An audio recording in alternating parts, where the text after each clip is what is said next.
Think about this, if you have the visual of it, between Fielding going down to Côte St. Luc, there was regular drag racing going down West Hill Street. That would be the norm. I remember as I grew older, and I was always into music, and we'll probably get into that later, but I would always be blasting my music. So sometimes I would see people walking by and I turn up the music and they'd look at me and say, yeah, that's the guy with the music and stuff like that. But it was a very, very different time. And I always get some, not say chills, but it's always a good feeling when I'm driving through NDG and we call people say going through the old neighborhood, but it brings back a lot of great memories.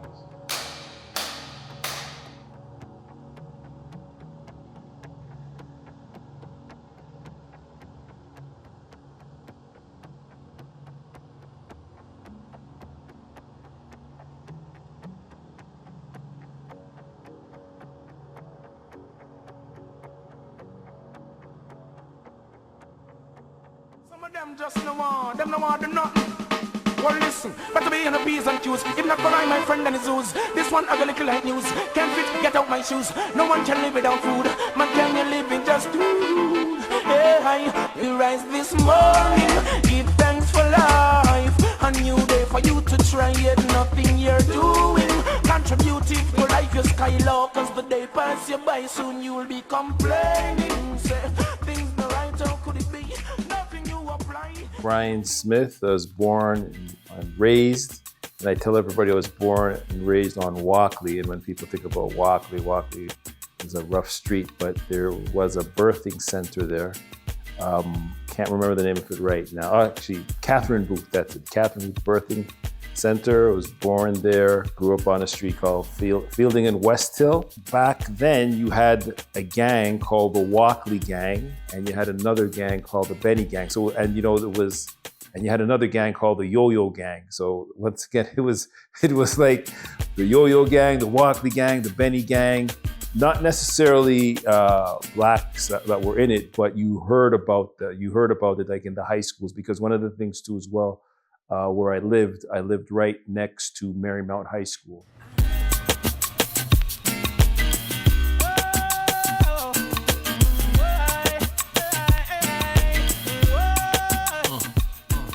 I grew up with both parents, Joe and Valerie from Manchester, Jamaica. I've got an older brother, Nigel, and I have a younger brother named Ian.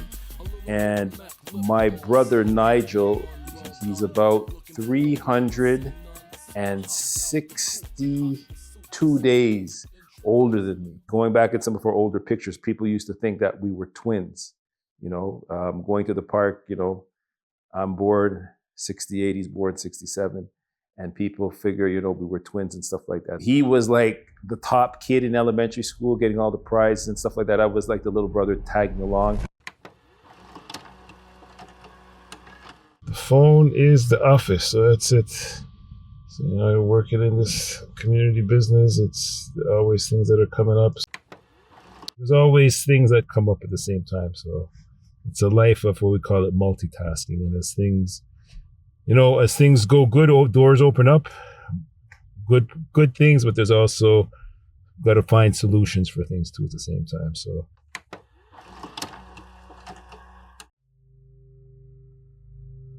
I was a sports person first because I played all sports. Sports was my thing. My first football game was starting in the season, and we were in the baseball playoffs, and I had a choice. I had to tell my mother to call my baseball coach to say that I was sick. I can't come to the game, but I was on a bus going to play for football. So that was kind of like the end of my baseball career. Unfortunately, that's how things ended. It was a good choice because with the football, I went to Vanier College and I got recruited and I got a full football scholarship to Boston University. Boston University, as I said, there were a lot of good times, meeting people from all different parts of the world, parts of the United States, from the north, the south, and seeing how all these people, their different mentalities. For me at Boston University, I think that's where I really started to open up my eyes to say, hey, you know what? I'm a black person and people are looking at me because of the color of my skin, and then getting exposure to different things because I started to get involved in student politics. I became the president of the Caribbean Club. Here I am, exposed to all these different things and encountering on campus sometimes with the police some racial attitudes and things like that have taken place. So, once again too, it's life is all about experiences, and so these are some of the things that I experienced at Boston University.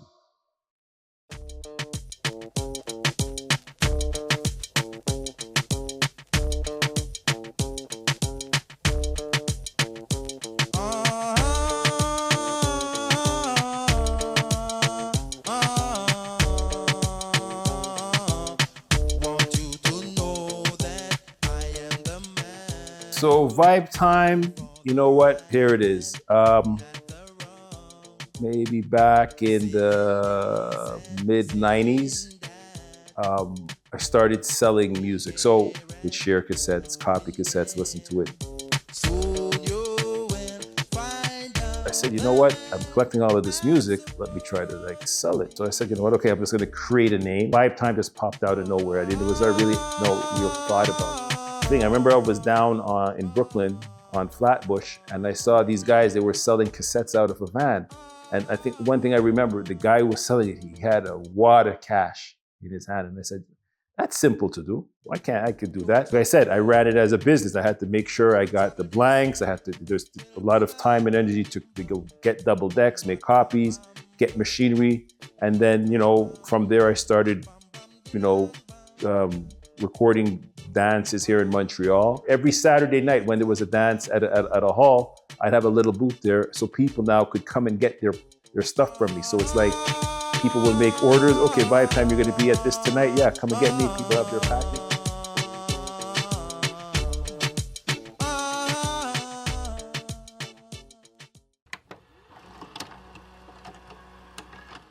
Yeah, there's always things happening, and some people figure, it's a lot of work. Yeah, it's a lot of, I don't even look at it as work because it's something that I really enjoy doing, so I get up, do stuff, you're helping people, you're changing lives. And, I'm in a position where, you can affect people's lives.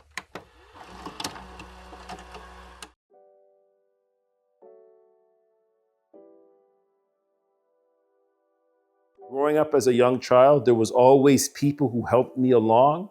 So even when I was, in elementary school, there was always say a hockey coach, a baseball coach, or sometimes it was me and my two brothers, my mother. It's a natural thing for me to give back, specifically where if I'm not going out of my way. If I'm driving downtown and I see somebody or somebody needs something, I don't mind helping anybody, more so if they're on the way. Sure, yeah, come on, no problem. But not everybody has that collective spirit in our world today. Everybody's like, you know what? What's in it for me? What's in it for me?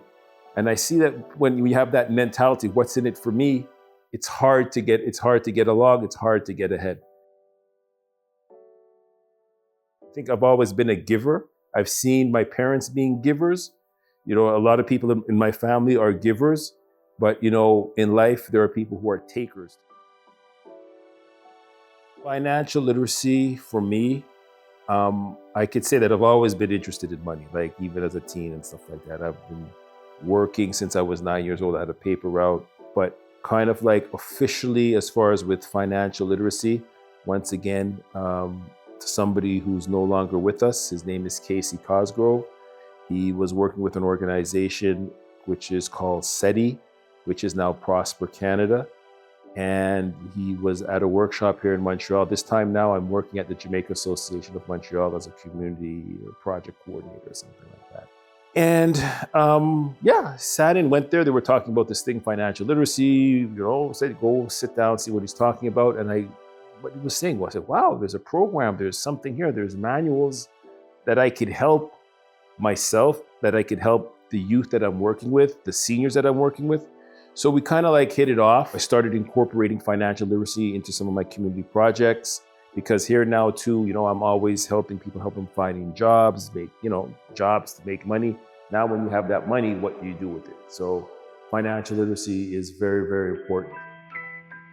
Oh. Oh, oh, oh. Hey, shit is not the same as before. I ain't holding back no more. They say that I was friend, love, and war. Well, come on, my child.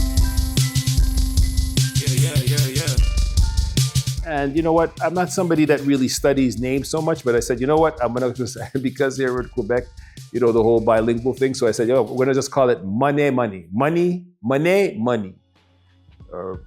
whatever you want to call it. A talent show to promote financial literacy, but it's more so a talent show to promote financial literacy, Black History Month, and we just called it money at the same time. You know, we just want to create a brand. So it's a talent show that we do the last Saturday in February, and it also gives the youth in the Greater Montreal area the opportunity for them to express themselves, their artistic talent. What usually happens is when the money comes in, people look at it and say, okay, well, you know what, I'm gonna do my thing, I'm gonna do my thing. And then, you know, you get a project for a year or two, the money's done, and then the project is done. And, you know, then it's just everybody's just hustling for the next money to come in. So you can understand that, but, you know.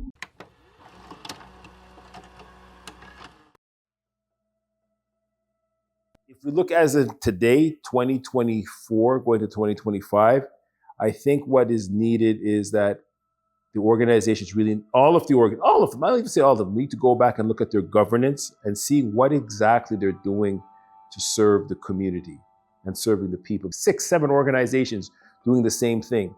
And then everybody's just scrambling for funding. They're not, the organizations themselves are not sustainable. Are we really there to serve the needs of the population? Or are we just there basically to get funding so that we can have a job and do a few things and give the government a report? Because I honestly feel that sometimes the government doesn't take the Black community serious. And I think that's reflective too, as far as the amount of money that, you know, we get from governments for our programs, or the amount of money that comes from private foundations into the Black community. We talk about this whole thing about unity, but the unity is not there. We have to find strategies to empower the community, but for us to galvanize, come together. As I've gotten older, it gets really frustrating because, you know, we'll talk, we're gonna do this, but when time comes for the action, for whatever particular reason, people don't move. And in most cases, it's because, you know what, they don't wanna upset your funder or things like that. But I've known that if you push back at the funder a little bit, and you know, and you're coming back to them with something which is the truth, they'll have to react back to you. Sometimes when things come easy for you, you're gonna have your detractors out there. You're gonna have people that, you know, don't trust you, say you're doing this, you're doing that. But I've had people who've actually, you know, went and said negative things about me, gone to my funders. I can only concentrate on what I'm doing, right? So I always put my best foot forward. If somebody wants to say something bad, sure, no problem. But, you know, the proof is in the pudding.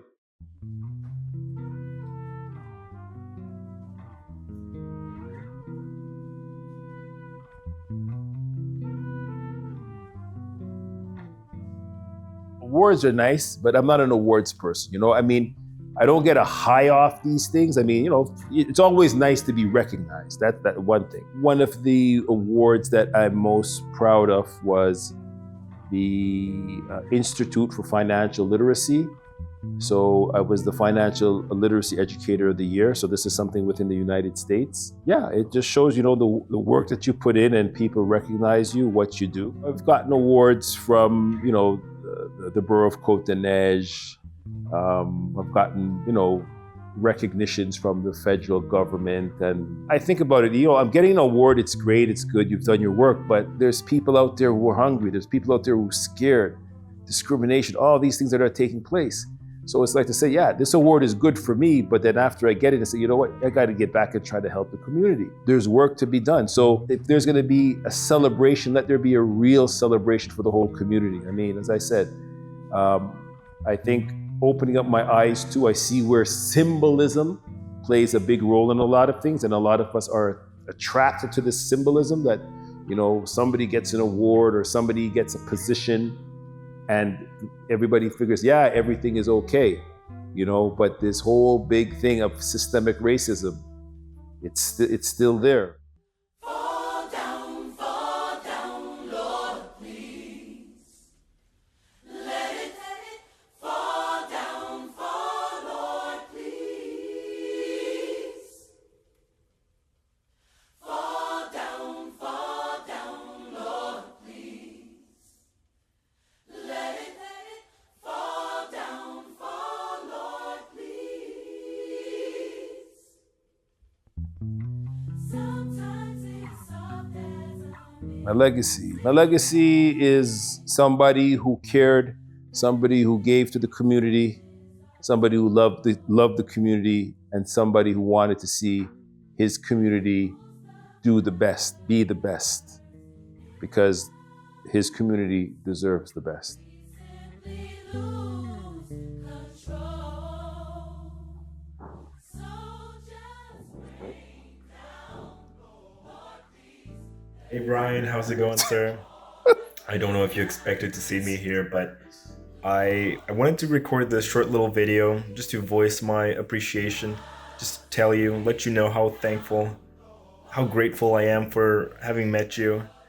I fresh into the country, no relevant work experience. Was very limited in the amount of hours that I could work because of university, and you just decided to give me a chance. That was all that I needed. And in many ways, you catapulted my life forward. Professionally, I got so much to show for it just because of you giving me that chance.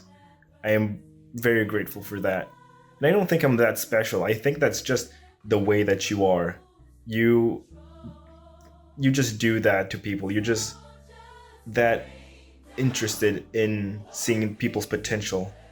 And I really like that. You have no idea the impact that you have on people around you. I'm very, very grateful that the world has you in it.